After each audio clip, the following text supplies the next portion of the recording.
All right, so now that we have finished Unit 2 and we're about to head into Unit 3, we figured it would be a good chance to talk about some of our practicing principles, some of the ways that you should be practicing pronunciation so that you're not just practicing, you're practicing perfectly. That was a story that my drum teacher told me, or rather a bit of wisdom that my drum teacher gave me when I was 10 years old. He said, practice doesn't make perfect. Perfect practice makes perfect. And it makes sense because if you're practicing the wrong way, you're just ingraining bad habits as opposed to fixing them. So we're going to talk about how to practice perfectly, and we have several things we'd like to tell you about that. So the first thing.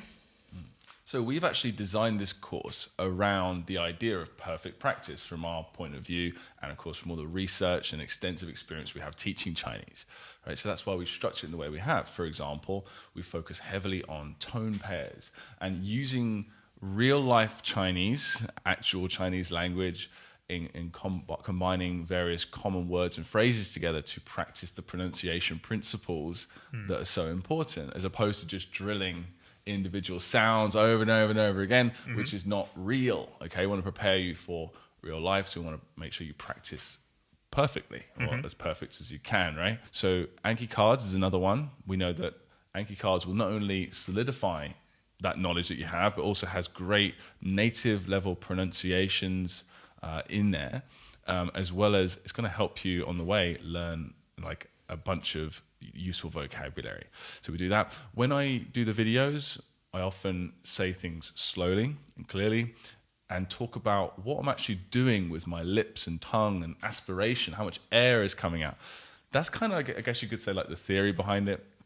But we want to make sure that you are practicing more sort of exaggerated and clear in the early days. Just like when you go to the gym, right? Or like, I don't know, maybe do boxing or something like that. You don't just start by punching the speed bag as fast as you can or whatever. You get the technique down first, and then you start doing it like a pro later. You start doing it really fast or really heavy or whatever.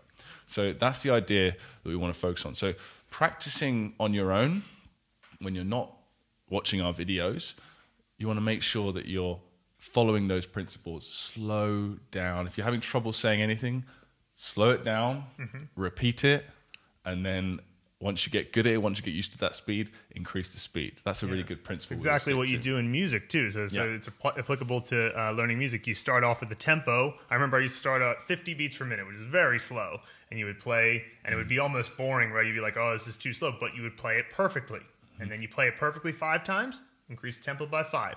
Play it perfectly 5 times, increase the tempo by 5. And you'll usually go a bit faster than that with Chinese pronunciations. But it is worth doing, because if you try to skip it and just try to go at native level speed right off the bat, you're going to find yourself ingraining mistakes and not practicing perfectly. So it's okay. Take it slow at the beginning, slowly build up. And also, as well as that, just making sure whilst you're practicing your Anki Cards or you're repeating anything at all in Chinese, you make sure that you're using a nice, loud, clear voice, and you're trying to mimic what you hear, pronouncing as close to the speaker as you possibly can in a nice, loud, clear voice. And if you're having any problems whatsoever with pronunciation, you slow it down and then repeat, and slowly get faster and faster. And you can pretty much solve any pronunciation problem with those points, right? So that's good practice. As this is a video course, a lot of times when you're watching the videos, you're going to be at home, you're going to be able to speak in a loud, clear voice. So pause the video, play it back, say it again. See if you can say it at the same time as Luke. You've got the videos at the end of each unit with our teacher, Annie. She obviously has native pronunciation. Watch her videos, pause it, do it just like her. She actually specifically does them where she says it's slow first and then more native speed the second time. So it's a great opportunity to practice that slow to fast. These are practical things you can do when you're doing your Anki Cards. It's also her voice on the Anki Cards. So you can hit the R button, which just stands for repeat. So while you're in Anki, just hit the R button, repeat as many times as it takes for you to get it up to native speed. And then you can even do something called shadowing, which we'll have a more proper video on later in the course, which is you press the R button and try to say it at the same time she's saying it and try to match her intonation and all of that. These are really helpful things you can do. And then also a very important thing is occasionally find somebody who can give you actual feedback. Because even though you can record your voice, and we'll talk more about that in a future video as well, you do sometimes need a native Chinese person to tell you, ooh, that thing's not quite right, or this thing's not quite right. And so when you do that, you'll find your weakest link. And when you find your weak link, that's where you want to put your focus. Absolutely, yeah. So that's another really important aspect of perfect practice.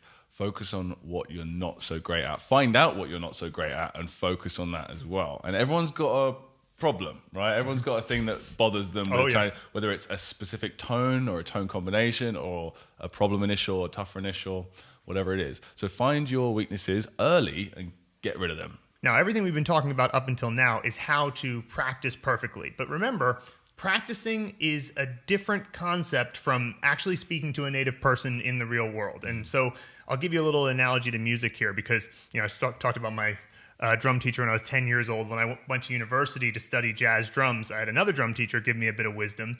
And what he said was, when you're practicing, focus on your technique. Really focus on your technique. But when you go to play, just play.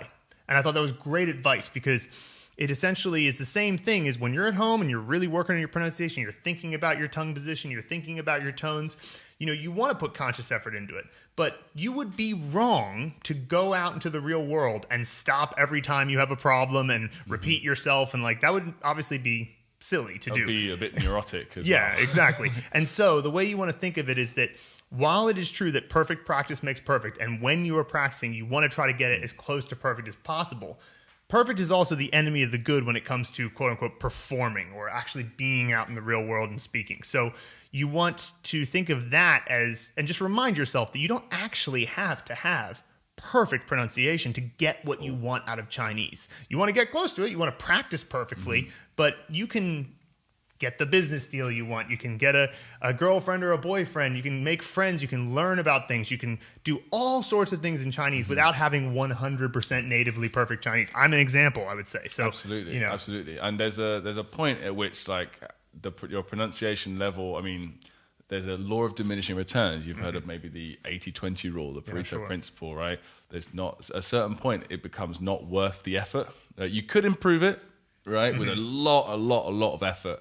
But maybe it's not actually worth it. And there's a certain point at Chinese pronunciation where it just becomes a pie trick, right? It's just not, it's not actually, like you say, conducive necessarily. It just makes someone go, oh, that's cool, right? It doesn't do much more than that, right? So as long as you have competent, accurate pronunciation, that's the key thing, right? Don't stress about it because that affects your ability to speak later.